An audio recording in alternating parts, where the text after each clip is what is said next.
Hi everyone, my name is Anduena and this presentation is part of the fifth module. Today we're going to explore two critical concepts in finance and economics, the decision-making process and leadership as well. So these two skills are deeply connected. Decision-making is what allows leaders to take action based on data, insights, and strategic thinking, while leadership, on the other hand, determines how those decisions are communicated and carried out across organizations and teams. We're especially focusing on how these concepts work with financial markets, economic trends, and AU program management. For example, when economic crises hit, like during inflation spikes or unexpected trade disruptions, strong leadership and fast, effective decisions are what keep an organization and entire economy stable. So the goal today is to give you tools and frameworks, not just theory, to understand and apply decision-making models and to think critically about what good leadership looks like and to practice. So now let me talk a bit about the structure of today's presentation. So we'll begin by defining what leadership really means in a financial and economic setting. This is not just about managing people, but about guiding systems and strategies through uncertainty. Then, we'll look at what decision making is and to go step by step through the decision making process, a structured way leaders handle complex financial situations. From there, we'll also dive into the habits that make decision makers great, explore the concept of first principles thinking, which has helped some of the world's most innovative leaders rethink industries, and we'll apply these ideas to real scenarios like managing AU funds in the Western Balkans. In the final section, we'll talk about leadership in the context of AU programs, examine some real world challenges that leaders face, and we'll also get to wrap it up with a practical case study and key conclusions that you can take with you.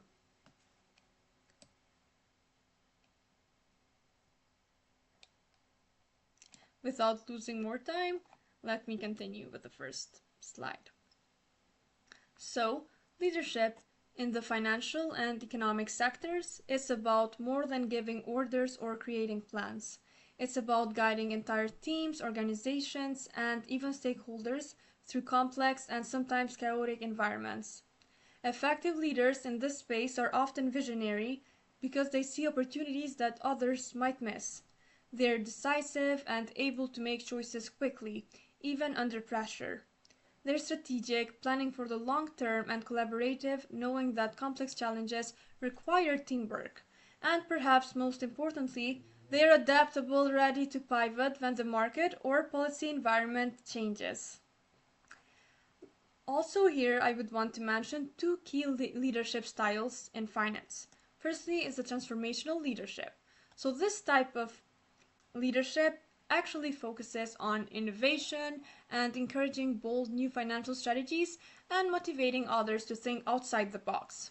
We also have the transactional leadership, so this is more focused on performance, efficiency, and resource management, which is especially useful in managing large-scale economic projects like the AU programs.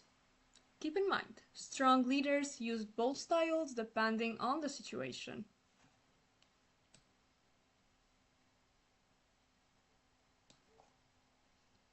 Now, let me continue with the other slide, which is about decision making. Let's define what decision making actually means in this context.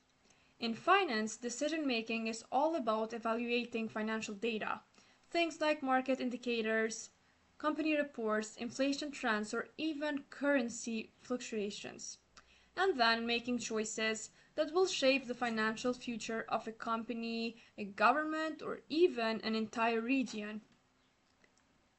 For example, a financial decision could involve deciding where to allocate resources, whether to invest in a new market, or how to manage risk in a volatile economy. On the economic side, decision making might involve shaping policies, like setting interest rates, changing tax structures, or even deciding on trade agreements. These decisions are not just technical, they have wide reaching effects on people's lives, on employment, income, and national development. And that's why understanding how these decisions are made and who is making them is absolutely essential. Good decision making helps us manage risks, maximize returns, and maintain economic stability, especially when things get unpredictable. Well, like during global crisis.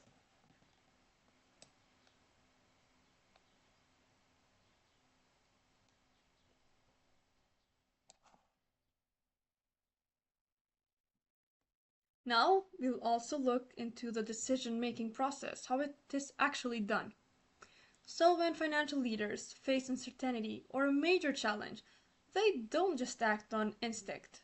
They actually follow a structured decision-making process. This process has 5 key steps: to define the problem, to gather information, to identify alternatives, to evaluate alternatives, and then lastly to make the decision. Now let me go through them. Firstly, define the problem. By this I mean that before anything else, a leader needs to clearly identify what the financial or economic challenge is. For instance, it could be a market decline, inflation, or issues with funding for an AU program. If the problem isn't well defined, the solutions won't be effective either. Then, the next step is to gather information. This step is about collecting reliable data. That might include financial reports, inflation rates, unemployment figures, and also policy updates from the AU. The more accurate your data, the better your decisions. Then you need to identify alternatives. Leaders rarely have just one option. They need to explore a range of strategies, whether it's new investment options, risk reduction techniques, or even shifting national policies. Leaders should also evaluate alternatives, because here financial models come into play. Leaders might use the cost-benefit analysis to weigh pros and cons, and as you know, us as economists use the cost-benefit analysis a lot. It's a great tool. Or discounted cash flow models to assess future outcomes. The goal is to compare the alternatives objectively. And lastly, you finally get to make the decision. After analyzing all the data, the leader chooses the best option, ideally the one that maximizes financial stability and supports also the long-term economic goals. You will notice that this process requires both rational analysis and strategic thinking, which is where leadership and decision making really start to overlap with one another.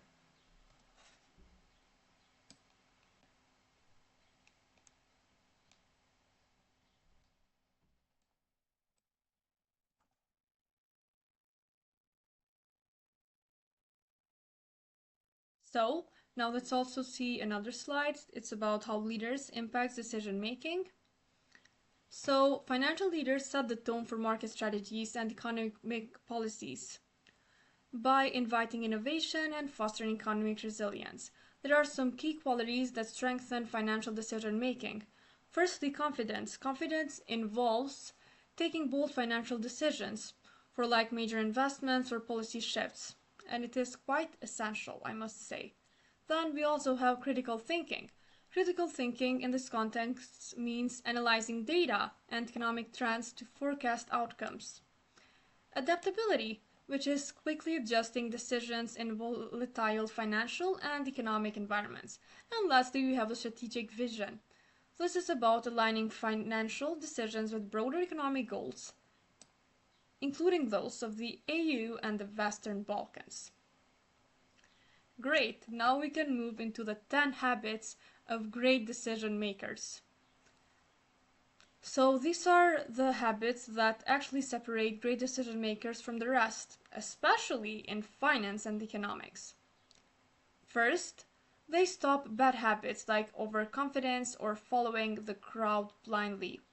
For example, during the 2008 financial crisis, many investors made huge losses because they followed the herd into risky mortgage-backed securities without fully understanding the risks. This herd mentality caused a bubble that eventually burst, leading to a global recession.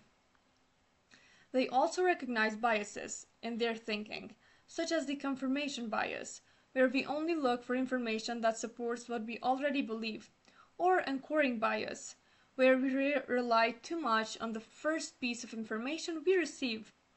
Being aware of these biases helps prevent costly mistakes. Then we also have the great decision makers, which evaluate wisely by relying on data. They don't guess, they analyze important economic indicators such as GDP growth, inflation rates, and unemployment statistics before making those big decisions. They also foster discipline by testing their decisions on a small scale before fully committing. This could be running a pilot investment or a small project, first to see if it works before scaling up. And finally, what you must keep in mind, quite important, is that they think long term. While short term profits are tempting, great leaders actually know how to balance immediate financial needs with sustainable growth strategies that benefit the economy or organization in the future.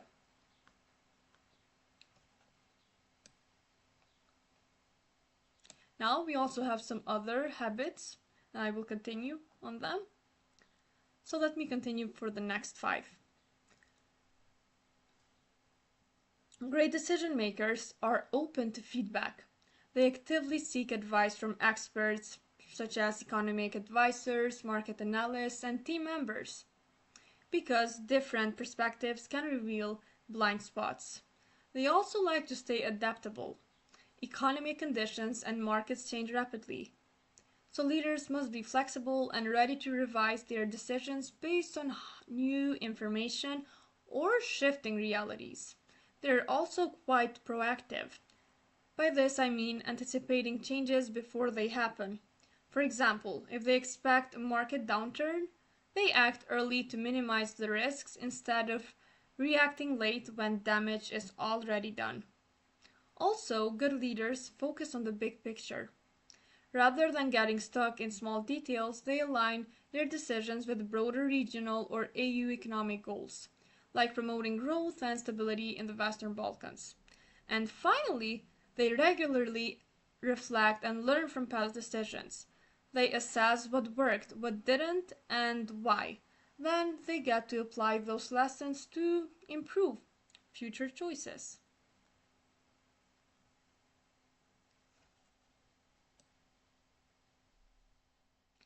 Now let's also discuss a very powerful approach, which is called first principles thinking. This method actually involves breaking complex problems down to their most basic truths and then building solutions from the ground up. It requires questioning every assumption and not accepting the status quo. A great example that we can take here is actually Elon Musk's SpaceX, where he challenged the belief that rockets had to be extremely expensive. By analyzing the real cost of materials, SpaceX drastically reduced production costs. And in finance and economics, this means rethinking the traditional investment strategies or policy frameworks that might be outdated or inefficient. For instance, instead of following standard EU funding practices because that's how it's always been done, leaders can rethink priorities to create more innovative, sustainable economic development plans. Using first principles allows leaders to unlock new possibilities and also solve problems in some unique ways. We also have the role of leadership in EU program management. Leadership plays a critical role in managing EU programs. Leaders within the EU framework must ensure that projects, from design to fund allocation and execution, align with larger goals, such as economic convergence and regional development. For example, the European Structural and Investment Funds, or ISEF, provide money aimed at helping underdeveloped regions like those in the Western Balkans grow economically. Leaders must decide how best to allocate these funds, which projects will have the greatest impact, or how to ensure transparency and accountability. And also, quite important, how to meet the EU's strict fiscal and regulatory requirements. This requires navigating complex budgeting processes, managing relationships between local authorities and EU institutions, and also adapting strategies as political and economic conditions evolve. Good leadership here bridges policy and practice, helping to turn funding into real measurable development.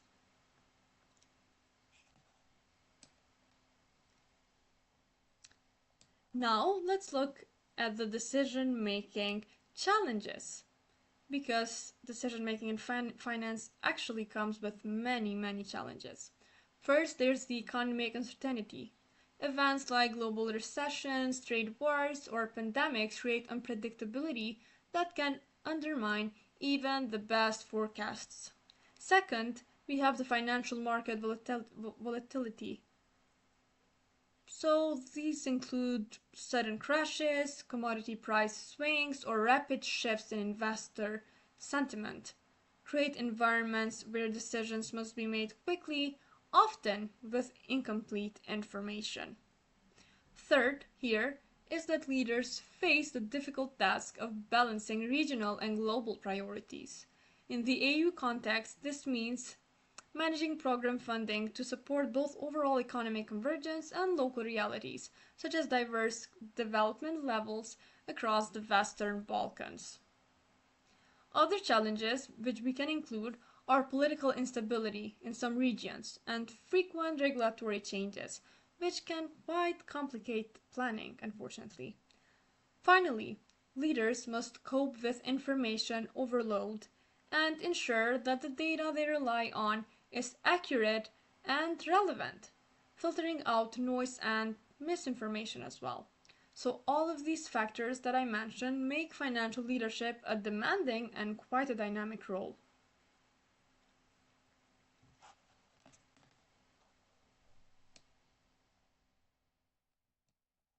Great, so let's continue with the improving decision making as a leader in the finance and economics context. So, here we have a question. How can financial leaders actually improve their decision making? One key is developing emotional intelligence, understanding your own emotions and those of others, especially in stressful, high stakes environments. Emotional awareness helps avoid rash decisions driven by fear or even overconfidence. Next, leveraging modern tools like AI, big data analytics, and advanced financial models can greatly enhance forecasting accuracy and provide a deeper insight into market trends. Also, here we have the transparent leadership, which is also crucial for us because communicating clearly with stakeholders, investors, and teams builds trust and ensures everyone understands the rationale behind decisions, even tough ones. Trust is really important. Please keep that in mind. Continuous learning is another essential habit here that is worth mentioning. Financial markets, economic policies, and EU regulations change frequently, so leaders must stay informed and also flexible. Lastly, investing in leadership development through mentorship, training, or experience prepares leaders to face new challenges effectively. Now, we also have some leadership and decision making tools. In order to support effective leadership and decision making, several tools are widely used. First, let's start with a SWOT analysis. I believe that most of you know, but let's say that S means strength, W stands for weakness, O stands for opportunities, and T stands for threats. So, this analysis helps leaders identify the strengths, weaknesses, opportunities, and threats, which are related to financial decision or project. For example, assessing a regional development project might reveal political instability as a threat but skilled local workforce as a strength. We also have the cost-benefit analysis, which is widely used in economics. So this analysis actually allows leaders to weigh the expected benefits of a project or investment against the costs involved, helping prioritize where the funds should actually go. We also have the risk assessment matrix, which helps categorize risks by the likelihood and impact, guiding where to focus risk management efforts. Financial modeling and forecasting use quantitative data to predict future market trends and financial outcomes, crucial for long-term planning and investment. Finally, we have the scenario planning, which lets leaders prepare for multiple possible futures. For example, what happens if the market crashes versus if the economy grows steadily, allowing flexible strategies, of course.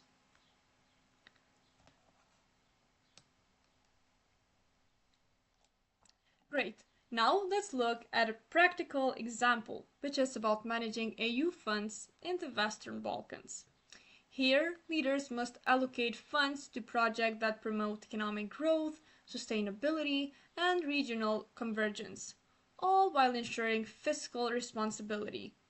They use decision-making models and leadership habits that we discussed previously, such as the cost-benefit analysis, the risk assessment, and adaptability, to choose which infrastructure, education, or business development projects to actually support. They must also navigate EU rules and local political realities, balancing competing interests to ensure funds create real and also a lasting impact, which is quite important as well.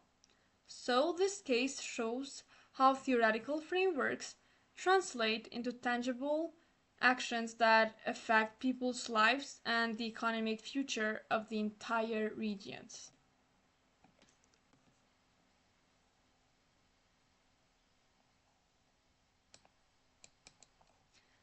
Great, so to conclude now, leadership and decision making are essential for managing financial and economic challenges effectively.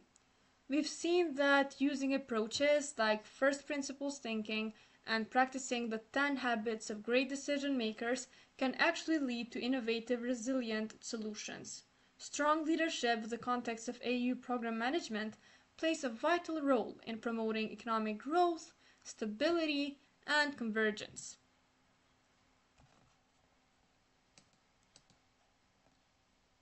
Especially in developing regions like the Western Balkans. I encourage you to start applying these decisions-making models and leadership strategies in your own academic work, internships, and future professional roles. By doing so, you can actually contribute to building stronger economies and more effective organizations.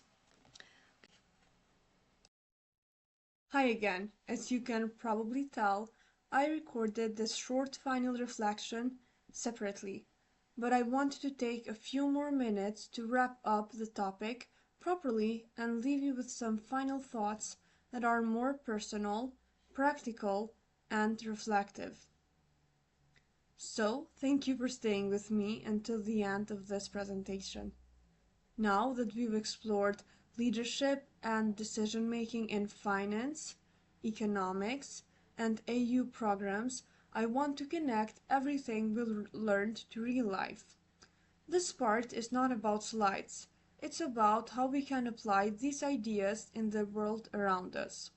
We've talked about models like the cost-benefit analysis, decision-making steps, leadership styles, and even the first principles thinking. But the truth is, those concepts don't live only in textbooks. They live in the choices we make every day. Now, let's bring it down to real examples. So imagine You're a student balancing several deadlines. You have to decide what to prioritize, how to manage your time, and how to collaborate with your group. Do you stay quiet and just do your part? Or do you step up and organize the team more efficiently? That's already a form of leadership. And how you weight your priorities, that's the real life decision making. Leadership doesn't start with a job title, it starts with moments like that. Now, imagine you're doing an internship. Let's say in an AU funded project.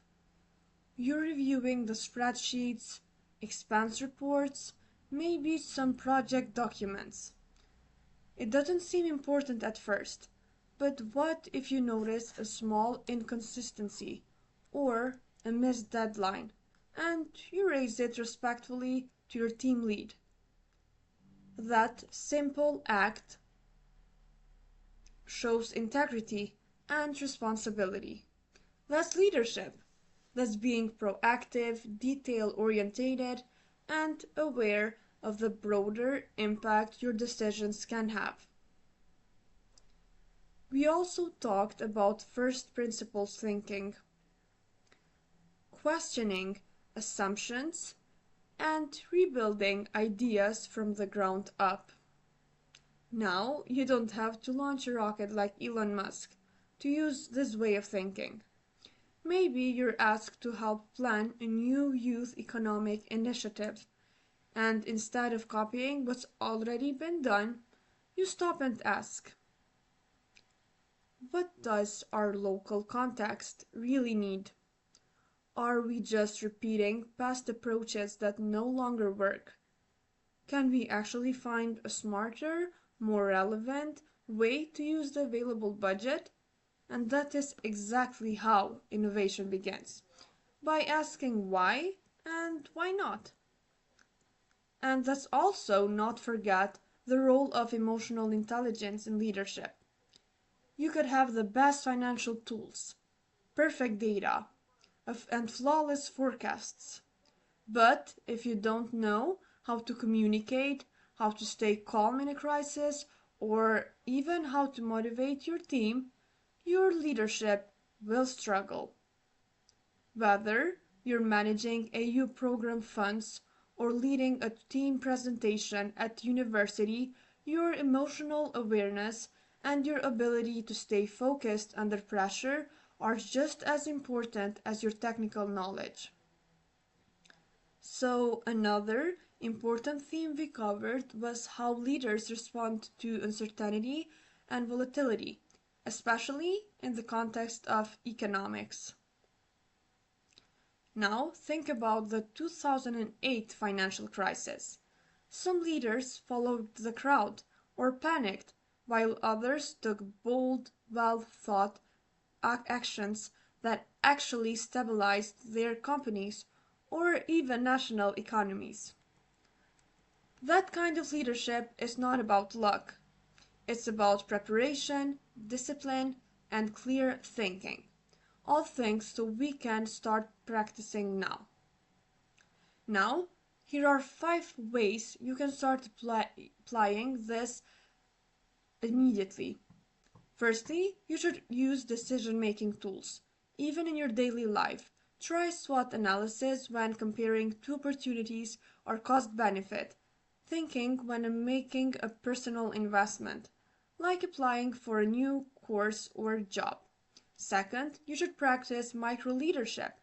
Volunteer to lead a section of a group project, propose a new idea, or coordinate a student event. Every small experience actually builds your skills. Then you should reflect on your leadership habits. Are you proactive? Are you afraid of failure? Or do you avoid feedback? Or do you actually seek it out? Becoming a better leader starts with awareness. You should also learn continuously, whether it's about financial trends, AU funding regulations, or soft skills like conflict resolution. You should stay informed. The best leaders are lifelong learners. Also, you should be willing to challenge assumptions. Innovation happens when we ask better questions. Even as a student, you can lead change by refusing to settle for outdated approaches. And now, as promised, I'd like to close this video with a more formal thank you to wrap up the entire presentation experience. So, thank you all very much for your attention throughout this presentation. I hope that by now these concepts around decision making and leadership, especially within the fields of finance, economics, and AU program management, are clearer and feel more relevant to you. These topics might actually seem complex at first, but they are incredibly important because the decision made by leaders in those areas directly impacts economic stability, growth, and the well-being of millions of people. I encourage each of you to reflect on how you can apply these decision-making processes and leadership qualities in your own studies, internships, or future careers. Remember, effective leadership is not just about having the right knowledge, but about cultivating the right mindset, being open to feedback, staying adaptable, thinking critically, and always learning also. Most importantly, don't wait for permission to lead. You should start now. Take initiative. Think long term. Be bold, but also reflective. The world needs leaders who are ethical, thoughtful, and ready to take responsibility, even when things are uncertain. So, thank you again for your time, your energy, and your willingness to learn. Wishing you all the very best in your academic and professional journey. And I truly believe that with the right mindset and the right approach, you can actually make a meaningful difference wherever you go. Thank you so much again for your attention, and I wish you all of the best.